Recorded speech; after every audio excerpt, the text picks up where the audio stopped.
బ్రహ్మాండంగా పెద్దలు కేసీఆర్ గారి నాయకత్వంలో నడిచింది. కానీ గత 2-2.5 సంవత్సరాలుగా ఏ రకమైన పరిస్థితి ఉన్నది ఈ రాష్ట్రంలో కాంగ్రెస్ ప్రభుత్వం వచ్చిన తర్వాత నాకంటే బాగా మీకే తెలుసు. అవన్నీ పక్కన పెడితే 2.5 ఏళ్లది. గత వారం రోజులుగా ఏం జరిగిందో ఒక్కసారి మీరు ఆలోచించాలని చెప్పి నేను కోరుతా ఉన్నా.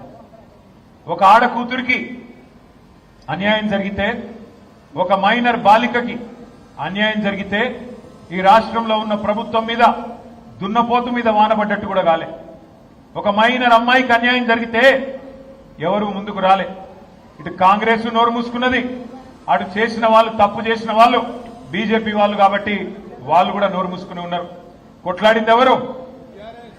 కొట్లాడింది ఎవరు? నిలబడ్డది ఎవరు? అల్టిమేట్ గా తెలంగాణలో ఎవరికి ఏ సమస్య వచ్చినా మళ్ళీ నిలబడి కలబడేది ఎవరు? గట్టిగా చెప్పాలి, వినబడతలేదు. కేసీఆర్ గారి బృందమేనా? కేసీఆర్ దళమేనా? మళ్ళీ నిలబడేది, కలబడేది, గొంతు విప్పేది, కొట్లాడేది మళ్ళీ మనమే. కానీ ఒక్కసారి మనందరం కూడా ఆ తల్లికి, ఆ తండ్రికి, ఎవరైతే అమ్మాయి తల్లిదండ్రి ఉన్నారో వారిద్దరికి గట్టిగా చప్పట్లతో సలాం చెప్పాలి, గట్టిగా చప్పట్లతో సల్యూట్ కొట్టాలని చెప్పి నేను విజ్ఞప్తి చేస్తా ఉన్నాను. ఎందుకు?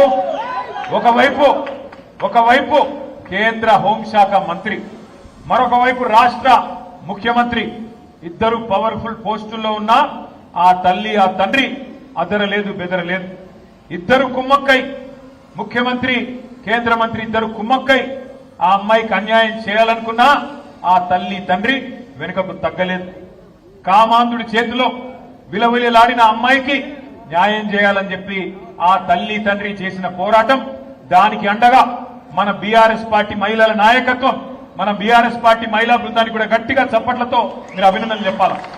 ఎక్కడికక్కడ పోరాటాలు చేసి మహిళా కమిషన్, డీజీపీ అంబేద్కర్ గారి దగ్గరికి పోయి మన మహిళా నాయకత్వం మొత్తం కాళికాదేవిలాగా విరుచుకుపడి మరి ఎక్కడి వారక్కడ నిలదీస్తే మన పెద్దలు, మన party general secretary doctor RS Praveen Kumar గారికి కూడా గట్టిగా చప్పట్లతో అభినందనలు చెప్పాలా.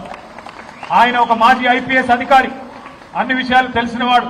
అందుకే గట్టిగా పోరాటం చేస్తే ఆ అమ్మాయి తరఫున మన బీఆర్ఎస్ శ్రేణులు గాని, మహిళా నాయకులు గాని, విద్యార్థి సంఘాలు గాని, సోషల్ మీడియా వారియర్స్ గాని ఈ పోరాటంతో చివరికి నిన్న మరి ఆయన లొంగిపోయిండో, అరెస్ట్ అయిండో, ఆ డ్రామా నడుస్తున్నది. కానీ మొత్తానికి ఇవాళ ఆ అమ్మాయికి కొంత న్యాయం జరిగే పరిస్థితి వచ్చింది.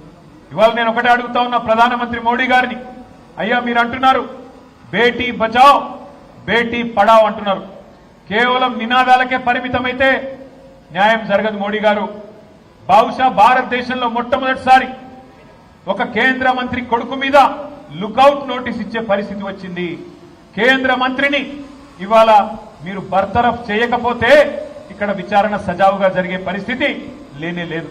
ఎందుకంటే ఆ తప్పు చేసిన వ్యక్తిని దాచిపెట్టింది ఎవరు? 9 రోజులు ఎవరు దాచిపెట్టిండ్రు? ఆ కేంద్ర మంత్రి గారే కదా. ఇవాళ ఒక్కసారి దయచేసి ఆలోచన చేయండి. నిజంగా కూడా ఇలాంటి వ్యక్తులు పదవుల్లో కొనసాగుతూ ఉండడం అది తెలంగాణకే కాదు భారతదేశానికి కూడా అవమానకరం. మైనర్ బాలికకు అన్యాయం చేసింది కేంద్ర మంత్రి కొడుకైతే, మైనర్ బాలిక తల్లిదండ్రుల్ని భయభ్రాంతులకు గురి చేసింది స్వయంగా కేంద్ర మంత్రి. ఆయననే పిలిచి బెదిరించి వాళ్లను మరి ఇబ్బంది పెట్టే ప్రయత్నం చేసినారు. ఇంత తీవ్రమైన కేసును నీరుగార్చే ప్రయత్నం చేసింది ఈ రాష్ట్ర ముఖ్యమంత్రి. హనీ ట్రాప్ అని మీడియాను మనీ ట్రాప్ లో వేసి మీడియాను గొంతు నొక్కి వాళ్ళను కూడా వార్తలు రానియకుండా చేసింది ముఖ్యమంత్రి, కేంద్ర మంత్రి ఇద్దరు కలిసి పెట్టిదంతా మీకెందుకు చెప్తున్నాను మీరు అనుకోవచ్చు. ఎందుకంటే ఒకటే ఒక్క డిమాండ్ మనందరిది ఈ సమావేశం ద్వారా, ఖచ్చితంగా కేంద్ర మంత్రి గారిని వెంటనే బర్తరఫ్ చేయాలని ఈ సమావేశం నుంచి మీ చప్పట్ల ద్వారా కేంద్ర ప్రభుత్వానికి మనం డిమాండ్ చేద్దాం. లేకపోతే ఏ ఆడపిల్ల కూడా ధైర్యం చేయదు. రేపు తన మీద ఏం జరిగినా, ఏ అఘాయిత్యం జరిగినా ముందుకొచ్చే ధైర్యం చేయరు. పెద్దవాళ్ళు తప్పించుకుంటారు. అధికారంలో ఉన్న వాళ్లకు ఇబ్బంది కాదు అనుకుంటే ఏ ఆడకూతురు కూడా రేపు బయటికి వచ్చి మళ్ళీ కంప్లైంట్ చేయడానికి కూడా భయపడే పరిస్థితి వస్తుంది. అందుకే కేంద్ర మంత్రిని తొలగించాలే, విచారణ నిష్పక్షపాతంగా జరగాలని చెప్పి కూడా నేను మిమ్మల్ని హృదయపూర్వకంగా విజ్ఞప్తి చేస్తూ ఈ సభ ద్వారా నేను కేంద్ర ప్రభుత్వాన్ని కూడా డిమాండ్ చేస్తా ఉన్నా. ఇక మనందరం కూడా ఇక్కడికి వచ్చింది, ఇక్కడ కలుసుకుంటున్నది ఇవాళ రాజకీయంగా బూత్ లెవెల్లో మన బాధ్యతలు గుర్తు చేసుకోవడానికి, ముఖ్యంగా మన నాయకుడు కేసీఆర్ గారి నాయకత్వంలో మనం చేసిన వివిధ కార్యక్రమాల్ని, మనం చేసిన ప్రయత్నాల్ని తెలంగాణ ప్రజలకి, ముఖ్యంగా ఎల్బీ నగర్ నియోజకవర్గంలోని ప్రతి అన్నకి, ప్రతి తమ్ముడికి, ప్రతి చెల్లికి, ప్రతి అక్కకి వివరించి చెప్పడానికి. మీరందరూ కూడా నిజానికి ఇక్కడ కూర్చున్న మా సోదరులందరూ, నేను సుధీర్ రెడ్డి గారిని అడిగినాను, అన్నా మరి మీరు పొద్దున్న నుంచి సాయంత్రం దాకా శిక్షణ కార్యక్రమం అంటున్నారు, హైదరాబాద్ లో జనరల్ గా మరి అంతసేపు ఎవరు ఉండరు, హైదరాబాద్ లో మన నాయకులు కానీ కార్యకర్తలు కానీ ఒక గంట సేపు మీటింగ్ వస్తేనే ఎక్కువ అంటే సుధీర్ రెడ్డి గారు నాతో ఒక మాట అన్నారు, అన్న మా ఎల్బీ నగర్ కార్యకర్తలంటే, మా నాయకులంటే క్రమశిక్షణ కలిగిన వాళ్ళు, మీరే రండి, మీరే చూడండి ఎంత ఆర్గనైజ్డ్ గా, ఎంత పద్ధతిగా మేము ఉంటామో మీరే చూడండి అన్నారు. అన్నట్టుగానే 1320 మంది అంటే 1320 మంది ఒక్కరికి తగ్గకుండా ఉదయం నుంచి ఇప్పటి వరకు నిబద్ధతతో కూర్చున్నందుకు మీ అందరికీ హృదయపూర్వకంగా నేను అభినందనలు తెలియజేస్తా ఉన్నాను.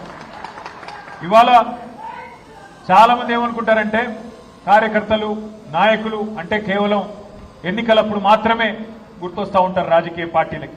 కానీ ఇవాళ సుశిక్షితులైన సైనికులుగా మనం పనిచేయాలి అంటే శిక్షణ అవసరం.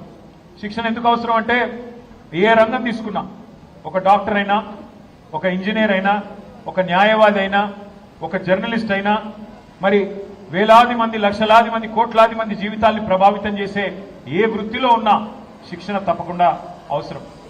అజ్ఞానాన్ని తొలగించడానికే శిక్షణ, ఎప్పటికప్పుడు జ్ఞానాన్ని పెంపొందించుకోవడానికి, అజ్ఞానాన్ని తొలగించుకోవడానికే శిక్షణ కార్యక్రమాలు. పార్టీ సిద్ధాంతం ఏంది, మనం అమలు చేసిన కార్యక్రమాలు ఏంది, ఏ రకంగా వాటిని ప్రజల్లోకి తీసుకొని పోవాలి, ఏ రకంగా కలిసికట్టుగా మనం నడవాలి, ఇవన్నిటినీ చేసుకోవడానికే శిక్షణ కార్యక్రమాలు. మీరు ఆత్మవిశ్వాసంతో కనుక ఉంటే, మీ దగ్గర పూర్తి సమాచారం ఉంటే, ఉదాహరణకి మీ ఎల్బీ నగర్ నియోజకవర్గం ఉంది, పెద్దలు